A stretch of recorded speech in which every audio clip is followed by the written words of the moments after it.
Is tabletop content creation fundamentally broken? That's the title of this video. It's also the topic and conversation, and no, in case you're worried, it's not clickbait. Don't get me wrong, it's a nice spicy title designed to pull you in, but it's genuinely the conversation I want to have today. I'm Alex Radcliffe from Board Game Co. Welcome to the channel and welcome to a slightly spicier video. If you're new here, I do topical pieces like this from time to time, but honestly a good portion of what I do on the channel is regular old boring reviews, top 10 lists, top 100, unboxings, all of that and more on the channel. Subscribe to find out more as we do any number of different videos. In any case, today's video is tabletop content creation fundamentally broken? And it's directly inspired. It's a conversation we've had in many ways before, but it's directly inspired by two things happening nearly simultaneously. You see, recently, a channel, Neon Gorilla, that you should definitely watch and subscribe to if you haven't already, did a video on his journey in the space. And then, roughly a day earlier, I had a conversation with a content creator friend who was kind of struggling with the same challenges. And the challenges basically are, how do you grow in tabletop creation? And not just how do you grow, but how do you grow in ways that are audience approved, that works well for everyone, keeps the spark and the interest alive, because kind of seems like it's very hard, if not impossible, to do so. You see, I recently did a video, a few weeks ago, I did a video on 10 ways to make money in board game content creation. I actually filmed the video like 6 months ago, but it went up on the channel a few weeks ago, and it's talking about different ways content creators, board game content creators can monetize. How do you get paid for the work and effort that you're putting in? Because that is, unfortunately, one of the biggest questions in this space. As Neon Gorilla talks about in this video, and fantastic channel, definitely subscribe. He does a variety of videos that are not just the boring run-of-the-mill reviews and top 10 lists. He specifically tries not to, which I resonate with, because when I first started doing content creation, when I first started doing board game content, I actually put a video on my Patreon way back when, literally called Why I Never Wanted to Become a Board Game Reviewer. Because when I first started doing videos, I didn't want to just review board games. I wanted to do just what I'm doing now. I wanted to just have conversations around the tabletop space, maybe a top 10 list, talk about crowdfunding. I never once wanted to review a board game, and yet now 5 to 7 videos a week go up on the channel covering reviews and unboxings and playthroughs and stuff I never ever planned on doing. Board game content creation is a challenge.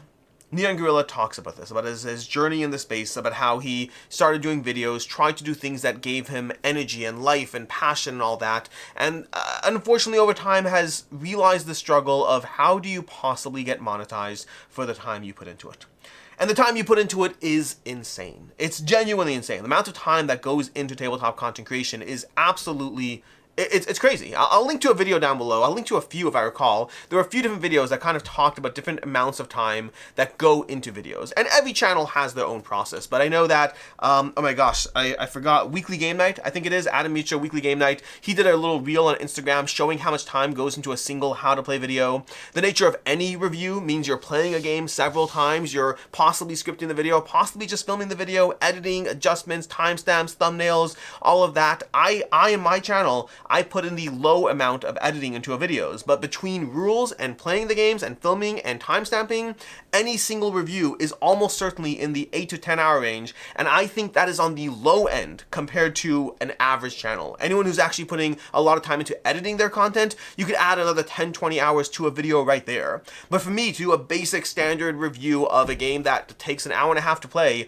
is still probably in the range of 6 to 10 hours between playing, filming, setting up, timestamping, and all of that. That's for a single video. A single video that, by the way, will bring in probably about, maybe $4 of ad revenue, and my views are relatively decent. I'm not in the top channels in the board game space, but there's many channels who are getting far fewer views, and so that's, 6 to 10 hours of work for like $6. It's not a lot of money. And again, I think I'm doing relatively well in the tabletop space, all things considered. I also have another job, because you kind of have to have another job. Well, everyone has their own journey. You can watch my 10 ways to monetize. But this is more about the general conversation about, is tabletop content creation broken? And I guess we should kind of go to the root of the question. What does it mean to be fundamentally broken? I call this video Fundamentally Broken. I started the video by saying fundamentally broken. What does it mean for something to be fundamentally broken? And for me, for my definition over here, the way I'm defining it for the purpose of this video is that the system doesn't operate in a way that allows for purely mutually beneficial alignment between all parties. Okay? The system does not operate in a way that allows for a purely mutually beneficial alignment between all parties. Someone is not getting what they want. And there's three different parties at play in any single tabletop video. There's the content creator themselves, there's the viewer, and then there's the publisher, which may or may not have wanted to be a part of it, meaning effectively they may have sent a game, in which case they asked to be a part of that process, or the game might just be involved because someone bought their game, in which case they didn't ask to be, but they're still involved. Those are the three parties involved in tabletop creation, although for the sake of this video, I'm focusing more on the viewer and the creator. Because I think that inherently, there is a trade-off between the creator's needs and the viewer's needs. And I think that is a challenging cliff to overcome. Everyone loves a underdog. Everyone loves that scrappy young upstart channel that puts in high quality content in a variety of ways. I think that at least 2 or 3 times a year I find a new channel that I think the quality and not the consistency is actually usually not there. I find and that's not a dig, I'll explain in a second. I find 2 or 3 times a year, I find a new channel that the quality of their content astounds me, and I do everything I can to shout them out. You'll hear me talk about them several times a year as I watch them in some way, shape, or form grow, to slowly build an audience, and to put out incredibly well done videos that impress me. That happens several times a year. And then some of those channels tend to morph into more standard ongoing content, and some tend to disappear. Those are the 2 most common outcomes for any new channel, unfortunately. And the reason for that is because, again, those 2 options. Let's talk about this. Let's break down those 2 options. You can morph into more consistent but less entertaining, less interesting content, less innovative content. You're doing the run-of-the-mill. Whatever the run-of-the-mill means for that channel, whether it's consistent playthroughs, whether it's consistent reviews, whether it's consistent top 10 lists, whether it's whatever it is, the channel content becomes more standard. They fall into a rhythm and a flow, and they just do what they do, and it works for them, and that's easier to do. It's easier in terms of less work, it's easier in terms of less thought. It often means that you find that viewership of people who are still looking for that type of content, but it means you lose some of the spark of creation and ingenuity and the thing that set you apart in terms of being different.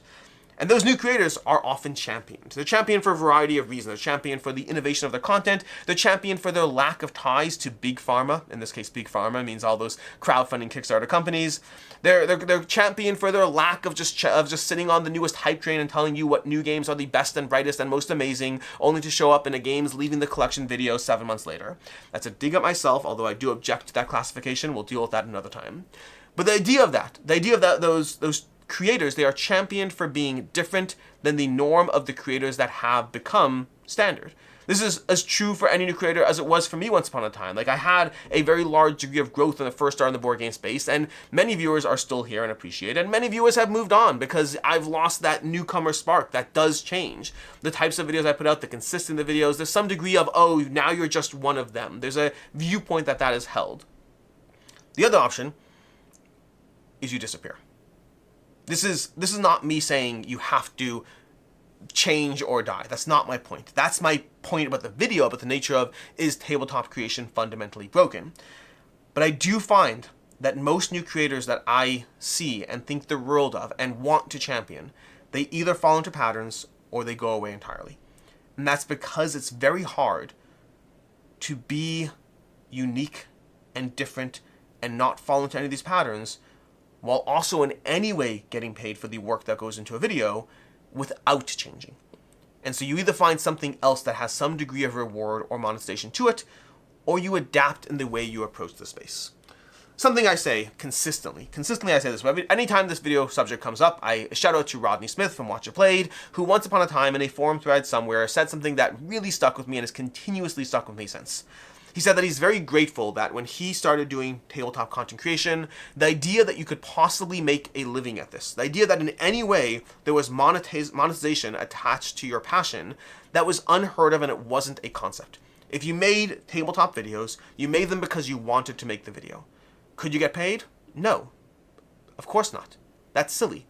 You don't knit socks to sell them. I mean, maybe some people do, but if you're a knitter, you knit socks because you enjoy the process. It's about the process for you. You simply and totally and completely enjoy the process because you can spend $2 on a pair of socks from anywhere you go, or you could spend $20 on a pair of wool to knit your own socks that it might not be as good and have their own issues and took you 20 hours to make, and $20, you're paying for the privilege. There's that meme I saw one time about, $150 and 7 months later, I'm about to grow my first 25-cent vegetable.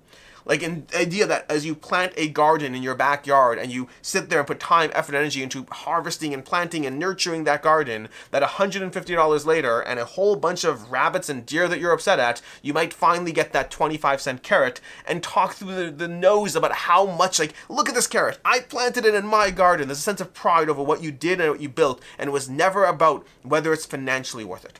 Rodney Smith says he's grateful that when he first started, there was never this idea that you could attach monetary income to what you were doing. You simply did it because you wanted to do it. And that took a lot of the pressure off. Because there was never this idea that, okay, great, well, how do I achieve monetization? How do I make my time worth it? No, I do these videos because I want to do these videos. That is the only reason. It is pure, it is untainted, that is said with no disrespect to any creator at all. I myself joined the space and then at some point was like, okay, great, how do I make it worth the time? But if you joined the space when it was first starting, there was never a goal of how do I make it worth the time. You did it because you wanted to do it. You kept doing it because you kept wanting to do it. And you stopped doing it if you stopped wanting to do it. There was never a destination, and that meant that you never felt you hadn't reached that destination. And it takes a lot of the pressure off. But that's not true anymore. There's a lot of people who manage to make either partial or full-time revenue in the board game tabletop space. I would actually, let me rephrase that. There's a handful of people who make a full-time revenue in the board game space, and a lot of people who are able to get a side income in the board game in the board game content creation space. And that changes the way we approach it. And it means that we do change in terms of our goals as we move into the field, as we start putting those hundreds of hours, and as we start having those goals, whatever those goals may be. Do I run a crowdfunding campaign? I've seen the Dice Tower do it. Do I start a Patreon? Have you seen No Pun Includes Patreon? Maybe I could actually start getting people who appreciate the work I'm doing. I did get 100,000 views on that video after all. It only makes sense that somebody is interested in supporting the free content that they're watching. And some people will be, but the vast majority won't. That's what I talk about when I say there's a fundamental lack of beneficial alignment between the parties. What the audience ideally wants, the average viewer, doesn't necessarily mean you specifically, and this is not in any way a dig either. It's not meant to be in any way a dig to any viewer. But the average viewer wants to benefit from high quality content that in some way gets those emotions going, whatever that emotion might be, something that resonated. The average viewer will prefer that unique and interesting take on a board game over a standard review. The average viewer wants the highest quality content, and they want it in the way that costs them ideally no money. This is a reasonable desire. I watch a lot of channels and I only financially support a small handful. Every once in a while I mix it up, but at any given time I might support 2 or 3 channels financially, and the rest I'm benefiting from their free content. This is genuinely not a guilt trip or a dig. It's about the harsh reality of the nature of the space. Most people want high quality free content. And most creators want to, at least in some way, passionate or not, they at least in some way want to feel that the time they're sinking into it is in some way worth it. Because something I've been saying for years, well before Rodney Smith ever said that in a forum post, something I've been saying for a very long time, since I first started doing videos. I did a video way back when in my first year talking about monetization and talking about the nature of the space, that I do believe your average creator does need to have some way of getting compensated for the work that they're putting into it. Because the reality is, you might sit there and start knitting socks because you enjoy it. You might start nurturing that garden because you appreciate what's happening and not about the financial equation of it all. But the reality is that when it comes time for tax season, or you have another kid, or your job's a little busier, when life hits you, a lot of people are going to start dropping off the things that they're doing if there's not a stronger incentive to continue doing it. The channels that have continuously done this for years in, years out are channels that have managed to be monetized. And make no mistake, channels like the Dice Tower or Watch It Played, or I don't know who else. Honestly, I don't know the full scope of the history of the tabletop space, but I'll say the Dice Tower and Watch It Played are good examples of channels that did it for years and years and years without any hope of monetization, and they were persistent, and that also set them up to be the channels that they are today. When the concept of actually making this into a job came along, they were the ones who had stuck with it, who hadn't fallen by the wayside because life threw them distractions. But I think if you find that content creator whose work resonates with you, the reality is that unless we find a way to mutually align those needs of each party, the reality is that most people will eventually either drop off or morph. Because on the content creator side, you have a few opportunities. When you start getting to that point where you start realizing that the time that you're investing into this isn't worth it, when you start realizing that you're putting 100 hours into a video that might get you $6 in ad revenue, if you're lucky. That's if you're doing well, you'll get $6 in ad revenue for that video that you put 100 hours into. The reality is that you have to start making choices. Are you willing to continuously power through this? Do you get enough love and enjoyment from this that you simply are happy with what you're doing? And how long will that continue? And or do you stop?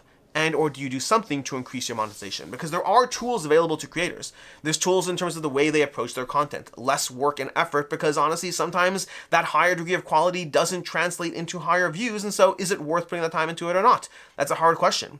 Do you sit there and start adapting ways to make money that the audience might not want? More mid-rolls, more sponsorships, starting to do paid previews or playthroughs. There are things that audience members don't want because, again, you're tied to big pharma otherwise. You're tied to the idea that you've lost your pureness. You've started to grow, and now companies are sending you free games, companies are paying you, and you're talking about the newest crowdfunding campaign. And a lot of time that happens because, in some cases it happens because you're passionate. But I started talking about crowdfunding campaigns because I was passionate about the crowdfunding space. But some things I've certainly done in order to ensure the longevity of the channel. The only reason I do paid previews or paid playthroughs on this channel is because money doesn't come from nowhere. And if I want to continue growing the channel, I have to figure out where that money comes from, and it is a combination of different sources. Again, this is that full video I did, I'll link to it down below, a few weeks ago, about different ways to monetize your channel. And some ways are within the control of the creator. They can sit there and try to choose, where do I charge money in order to make more money while doing what I'm doing? But it does have an inherent impact on the creator, on the way they're viewed, on their own interest in the space, possibly on burnout if it's not the thing that they're passionate about doing.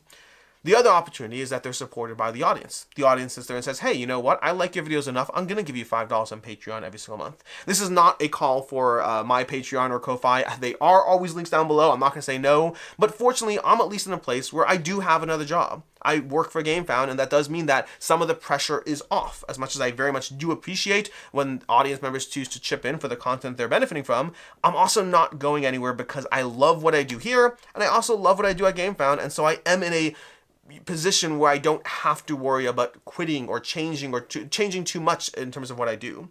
But forget me for a second. If you do find that small upstart content creator that you value the work they're doing, find out a way that you can support them if you want that content to continue forever. Forget forever. If you want the content to continue for a longer amount of time. Because inherently that is the most likely way in our current format and the way things are today, the way to guarantee the best access to the best types of content is to make content creators feel rewarded for the amount of time they put in without having to turn to anything that breaks from the type of content that you were appreciating all along. And make no mistake, this is hard to do. And it may not be worth it to you. You may sit there and say, well, I do like those free videos, but it's not worth $5 a month for me to enjoy 5, 6, 10 videos a year from that creator. Maybe it's just not worth it. I like the content when it's there. When it's not, it sucks, but I get it. You have to do what's right for you, and I just wasn't willing to pay for videos. And again, I say that with no judgment, but that's what I mean when I talk about the nature of tabletop creation is to a certain extent fundamentally broken because there's almost always a trade-off involved, and the question is which trade-off happens. Either the audience members choose to give when they might have chosen not to otherwise, or the creator chooses to adjust the types of content they would do, or stop doing that content entirely. Those are the options on the table, which is why it's broken. There's only a handful of creators in the space that seem to survive without, I'll say, a large amount of publisher funding in some way. Meaning, and publisher funding does not mean that a publisher is paying for the channel, but it means that you're doing videos for money from publishers, and that does introduce that monetary taint that sometimes does, cloud the water, so to speak, just a little bit. And those channels, I think there's like Shut Up and Sit Down, No Pun Included, Actual All. There might be others, I'm not entirely sure, but when I think of the channels in the space that seem to have minimal to no publisher involvement and are almost entirely audience supported, those are the ones that come to mind, and there's not a lot others. The rest, don't get me wrong, lots of channels have audience funding, but you have to sit there and figure out where do all your sources of coming come from, and what are all your expenses, and does the math work out? It is very, very, very hard. 3-minute board games might as well. I'm not entirely sure. I don't know if he has a day job. Inherently, I'm not counting anyone else who has another day job. If the way you make your content creation a reality is by having another job, I don't know if that fully counts as making it work so much as making sure your passion has found another source of revenue outside of muddying the waters. What do we do here? How do we solve this? If tabletop creation is fundamentally broken, you remember Tabletop News Network, or whatever it was, the $150,000 Kickstarter campaign to run 10 episodes of Tabletop News, and like both things are true. That was viewed very, I want to say perceptionally, it was viewed pretty negatively by the audience of like, hey, look at Dice Tower and look what they do, and then they do, 20 videos a week or whatever they do. I think 5 videos a day average. They do like 25, 30 videos a week on the channel, and you want $150,000 for 10 videos. On the one hand, it was viewed as almost laughable, like the demands that they're having. Oh, congratulations, you're bringing tabletop news to the field when it's being done by so many other channels as well. But they were also trying to do it as a real network. That's the flip side of things. They're trying to do it as a real, like, hey, we're gonna have a professional setup and really look as if we're an actual industry covering something, as opposed to a bunch of hobbyists who are making it work.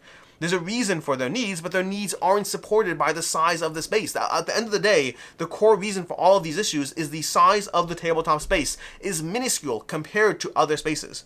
There are more channels about yarn than there are about or gardening or any of those things I mentioned than there are people who want to watch board game content. And the size of the space means that it's harder to make it work with our current tools.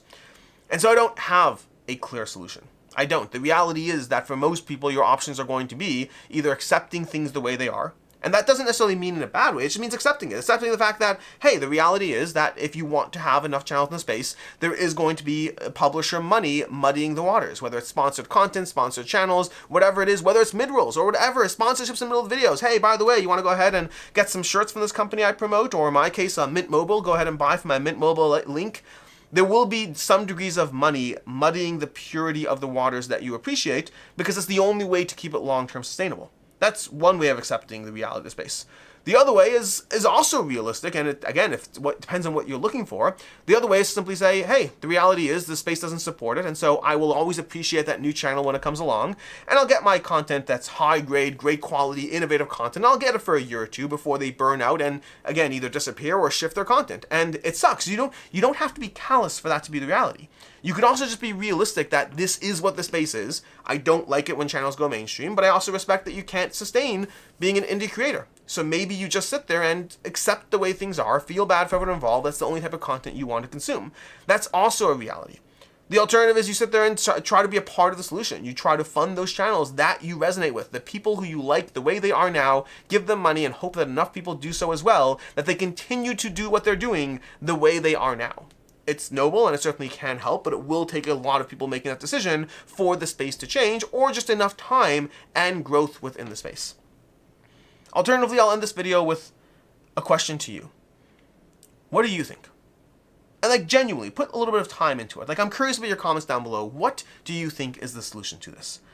There is an inherent lack of alignment on the goals of the creator, the viewer, the audience, all of that. There's a lack of alignment here.